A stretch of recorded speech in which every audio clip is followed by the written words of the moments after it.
34 साल की एक महिला यूट्यूबर ज्योति मल्होत्रा हाल फिलहाल चर्चाओं में बनी हुई है। ज्योति पर कथित आरोप लगे हैं कि उसने देश की गुप्त जानकारियां, सेना की कुछ सेंसिटिव इंफॉर्मेशन पाकिस्तान की खुफिया एजेंसियों को शेयर की है। तमाम आरोप लगे हैं इस लड़की के ऊपर, जो कि 34 साल की एक महिला है और जिसके यूट्यूब पर तकरीबन 3,77,000 सब्सक्राइबर हैं और इंस्टाग्राम पर 1,31,000 फॉलोअर्स हैं। पुलिस का कहना है कि ये महिला चीन भी गई थी और पाकिस्तान भी गई थी। इसके संबंध पाकिस्तानी एम्बेसीज के कुछ कर्मचारियों के साथ रहे थे, जिनमें दानिश नाम के एक शख्स का नाम बार बार आ रहा है। और यह महिला काफ़ी ज़्यादा डीपली इनके साथ जुड़ी हुई थी और ये महिला एक बार नहीं कई बार पाकिस्तान गई, वहाँ के महंगे होटलों में रुकी, चीन गई, दुनिया के कई देशों में गई। और इसकी इनकम को अगर खंगाला जाए तो ये 20,000 रुपये की नौकरी महिला कभी दिल्ली में किया करती थी, वो भी ज़्यादा दिन पहले नहीं, जस्ट 2021 के आसपास, जिस वक्त कोविड काल शुरू हुआ था। और अचानक 3 से 4 सालों में इस महिला के पास इतने पैसे कहाँ से आ गए कि ये वर्ल्ड क्लास होटल्स में रुकने लगी और पूरी दुनिया का टूर करने लगी। ये अपने आप में एक प्रश्न चिन्ह लगाता था। और सवाल ये भी था कि पहलगांव में जो घटना हुई है, उस घटना से महज कुछ दिन पहले यह महिला खुद पहलगांव गई थी। अब सवाल खड़े हुए तो छानबीन होने लगी और खंगाला जाने लगा रिकॉर्ड, और रिकॉर्ड में कई बातें चौंकाने वाली सामने आई। पुलिस ने धर लिया। हाल फिलहाल कोर्ट ने 5 दिन के रिमांड पर ज्योति मल्होत्रा को भेज दिया है। ये तो बात हुई उस महिला की जो पाकिस्तान गई, लेकिन जो पाकिस्तान से आई, जिसके बारे में हमें अच्छी तरह पता है कि वो इलीगल तरीके से पाकिस्तान से भारत में एंटर हुई और जिसने अपने डॉक्यूमेंट्स में साफ तौर पर कई जगह झूठ बोला है, जिसका खुलासा हम कर चुके हैं।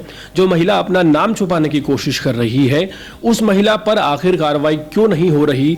हमारे जो इंटेलिजेंट ब्यूरो हैं और हमारी जो एजेंसियां हैं, वो आखिर उस पाकिस्तानी महिला को क्यों बचाने की कोशिश कर रही हैं? ये एक बड़ा सवाल खड़ा होता है। बात सीधे सीमा गुलाम हैदर की हो रही है।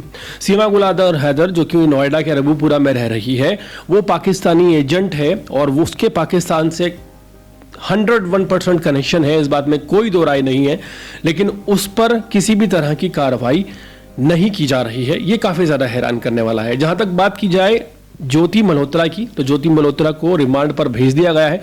उस पर जो कार्रवाई हो रही है, जो कि भारत की ही रहने वाली है, उसके पिता का कहना है कि मेरी बेटी से जब मेरी बात हुई तो उसने बताया कि वो भारत सरकार की इजाज़त लेकर पाकिस्तान गई थी और बाकायदा भारत सरकार ने उसे इस बात की परमिशन दी थी कि वो पाकिस्तान जा सकती है और उसने वहाँ जाकर वीडियोस बनाई।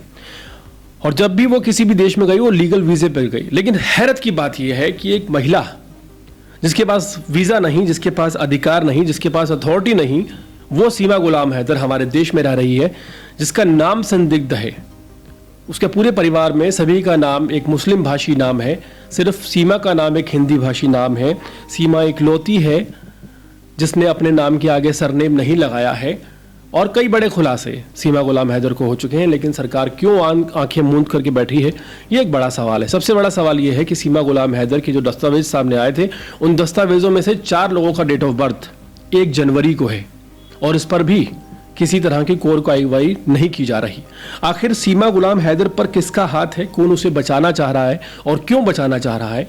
क्यों हमारे ही देश की इंटेलिजेंट एजेंसीज को ये नज़र नहीं आता कि जिस वक्त पहलगाम हमला हुआ था, सीमा गुलाम हैदर हमारे देश में थी? इस बात में कोई दो राय नहीं है कि अगर सीमा गुलाम हैदर हमारे देश में है और उस वक्त ये गतिविधियां हो रही हैं, तो शक डायरेक्टली सीमा गुलाम हैदर पर जाता है। उसके डॉक्यूमेंट्स के बेस पर उसे डिटेंशन सेंटर में रखा जाना चाहिए, उसकी गतिविधियों पर नज़र रखी जानी चाहिए। जो सीमा हैदर अपने देश में पबजी खेलते खेलते बिना अपनी सरकार को बताए सचिन मीना के साथ कॉन्टैक्ट बना सकती है, वो आज भारत में रहते हुए पबजी गेम खेलते हुए, कोई और गेम चलाते हुए पाकिस्तान के किसी एजेंट से कांटेक्ट में नहीं होगी। इस बात की गारंटी किस दम पर दी जा सकती है? पूरे मामले पर आपकी राय क्या है? कमेंट सेक्शन में जरूर बताइएगा और इसी तरह के अपडेट्स रहने के लिए देखते रहिए अर्पण न्यूज़। बहुत बहुत शुक्रिया।